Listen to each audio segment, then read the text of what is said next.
warahmatullahi wabarakatuh.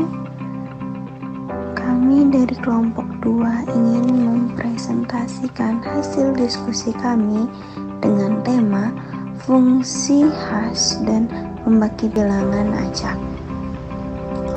Saya sendiri sebagai moderator, dengan anggotanya ada Azizatun Solihat dengan NIM 221165. Selanjutnya Dewani Intan Sofianita dengan NIM 221186. Selanjutnya ada Satria Alvira Maungkusumo dengan NIM 221180. Untuk penjelasan pertama akan dijelaskan oleh teman saya, Satria. Fungsi hash dan pembangkit bilangan acak. Jadi, pembangkit bilangan acak adalah metode yang digunakan untuk menghasilkan bilangan acak. Bilangan acak diperlukan dalam banyak aspek keamanan komputer, termasuk pembuatan kunci enkripsi, notch, dan token autentikasi. Ada dua jenis utama pembangkit bilangan acak. Pembangkit bilangan acak pseudo-random atau PRNG, dan pembangkit bilangan acak sejati atau TRNG. Adapun metode-metode pembangkit bilangan acak seperti pembangkit bilangan acak pseudo-random atau PRNG, satu linear congruential generator atau LCG. LCG adalah salah satu PRNG paling sederhana dan paling tua.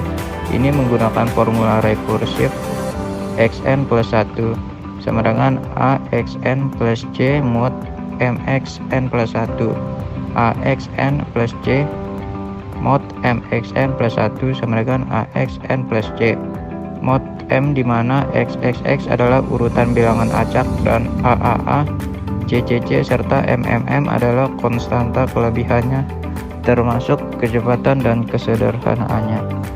2. Mersenne Twister. Mersenne Twister adalah PRNG yang dirancang untuk mengatasi beberapa kelemahan LCG.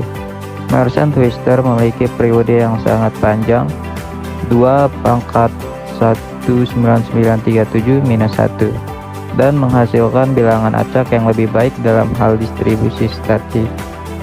3. Short shift. Short shift adalah kelas PRNG yang menggunakan operasi bitwise, sort, dan shift untuk menghasilkan bilangan acak. Algoritma ini cepat, mudah diimplementasikan, dan cukup baik untuk banyak aplikasi umum. Selanjutnya untuk penjelasan kedua yang akan dijelaskan oleh saya sendiri. Yang pertama itu ada radioactive decay. Metode ini menggunakan peluruhan radioaktif sebagai sumber entropi. Karena peluruhan radioaktif adalah proses acak yang alami, bilangan yang dihasilkan oleh metode ini sangat acak dan tidak dapat diprediksi. Metode yang kedua adalah thermal noise. Thermal noise atau noise Johnson squeeze adalah kebisingan yang dihasilkan oleh resistor karena pergerakan elektron. TRNG yang menggunakan thermal noise mengukur fluktuasi tegangan kecil pada resistor untuk menghasilkan bilangan acak. Metode yang ketiga adalah photonic method. Metode ini menggunakan variasi dalam jumlah foton yang diterima oleh detektor sumber cahaya seperti LED atau laser, diarahkan ke detektor foton, dan variasi acak dalam jumlah foton yang dideteksi digunakan untuk menghasilkan bilangan acak. Selanjutnya B. Perbedaan dan kelebihan antara setiap metode pembangkitan bilangan acak.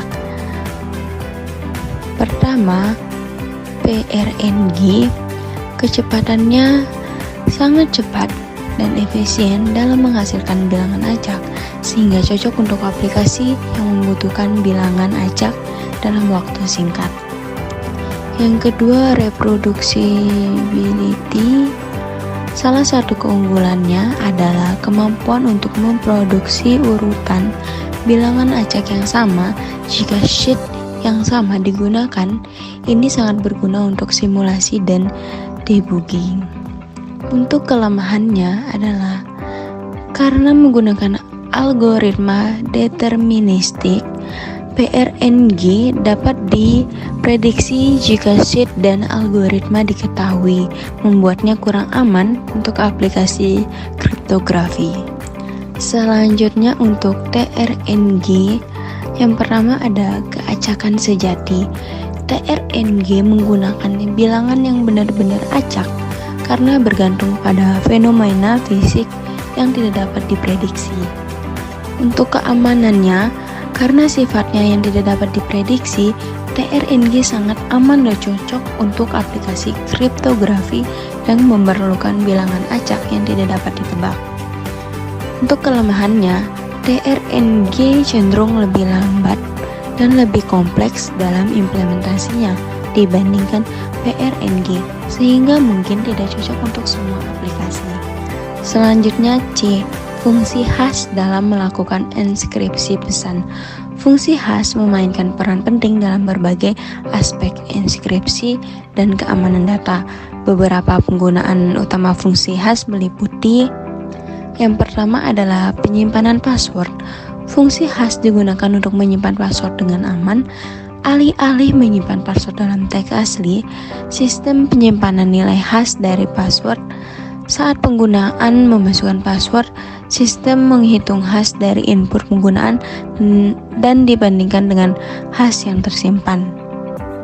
Ini memastikan bahwa meskipun database password terkompromi, password asli tidak dapat langsung diketahui. Yang kedua ada digital signature. Fungsi hash digunakan dalam pembuatan tanda tangan digital untuk memastikan integrasi dan keaslian pesan. Sebuah hash dari pesan dibuat dan dienkripsi dengan kunci privat pengiriman. Penerima dapat menenskripsi tanda tangan dengan kunci publik pengirim dan verifikasi hash untuk memastikan bahwa pesan tidak diubah. Yang terakhir ada data integrity. Dengan menyimpan atau mengirim hash bersama dengan data, penerima dapat menghitung ulang hash dari data yang diterima dan membandingkannya dengan hash yang dikirim untuk memastikan bahwa data tidak mengalami perubahan. Selanjutnya dijelaskan oleh teman saya, yaitu Azizatul Solihat. Baik, terima kasih kepada teman saya Dewani. D. Cara penyelesaian kasus yang berhubungan dengan pembangkit bilangan acak. Yang pertama, menggunakan TRNG untuk keamanan tinggi. Dalam aplikasi yang memerlukan tingkat keamanan tinggi seperti pembuatan kunci enkripsi, TRNG lebih disarankan karena bilangan yang dihasilkan benar-benar acak dan tidak dapat diprediksi. Yang kedua, pemilihan dan pemeliharaan PRNG yang tepat. Untuk aplikasi yang tidak memerlukan keamanan tinggi, memilih PRNG yang memiliki distribusi statik yang baik dan periode panjang seperti Mersenne Twister adalah penting. Selain itu, penggunaan seed yang kompleks dan tidak mudah ditebak dapat meningkatkan keamanan PRNG. Yang ketiga, audit dan pengujian. Melakukan audit dan pengujian rutin terhadap implementasi pembangkit bilangan acak untuk memastikan tidak ada kelemahan yang dapat dieksploitasi. Penggunaan alat dan teknik pengujian yang tepat dapat membantu mengidentifikasi potensi masalah sejak dini. Yang keempat, pembaruan algoritma. Mengikuti perkembangan terbaru dalam penelitian kriptografi dan memperbarui algoritma PRNG secara berkala untuk menghindari kelemahan yang telah diketahui. Selanjutnya, penutup. Fungsi hash dan pembangkit bilangan acak adalah dua komponen krusial dalam menjaga keamanan informasi di era digital. Fungsi hash digunakan dalam berbagai aplikasi untuk memastikan integritas dan keamanan data. Sementara pembangkit bilangan acak diperlukan dalam berbagai aspek kriptografi. PRNG meskipun cepat dan efisien, kurang cocok untuk aplikasi yang memerlukan keamanan tinggi karena pola acaknya dapat diprediksi. Sebaliknya, PRNG menawarkan keacakan yang benar-benar tidak dapat diprediksi, membuatnya lebih aman untuk aplikasi kriptografi. Baik, mungkin itu saja dari saya. Selanjutnya saya arahkan kepada moderator. Mungkin sekian presentasi dari hasil diskusi kelompok kami. Apabila ada salah kata yang kurang berkenan, mohon maaf. Wabillahi taufiq wal hidayah. Wassalamualaikum warahmatullahi wabarakatuh.